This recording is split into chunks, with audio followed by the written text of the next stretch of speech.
One time, there were four roommates that lived together: Julia, Jordan, Elena, and Lisa. And one weekend, Julia's mom came to visit. They all shared the same carton of orange juice. One day, Julia noticed that someone had drank out of the carton instead of pouring it into a cup like they're supposed to. This had become a case of who did it? Dun dun dun! And luckily, Julia had found a strand of hair that was left on the carton and was using it for DNA fingerprinting analysis to see which roommate had drank out of the carton. DNA was taken from the strand of hair, then amplified for two separate VNTR loci.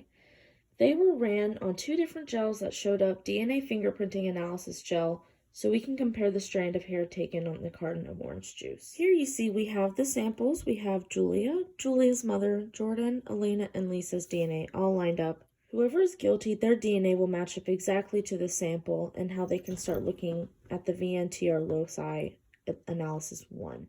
By looking at this chart, you were able to knock out Julia, Julia's mom, and Jordan because they do not match up exactly like Elena and Lisa do. When looking at the second VNTR sample, you won't even really need to look at Julia, Julia's mom, or Jordan because they were not counted here.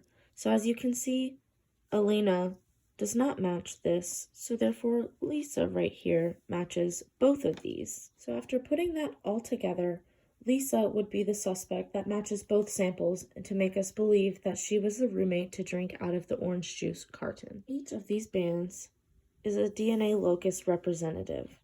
One allele is always going to be passed down from each parent, the mother and the father. When you look at the first sample, you can see Julia and Julia's mother.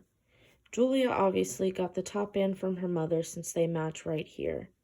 Since it can be assumed that Julia got her top band from her mother, the bottom band is going to be from her father.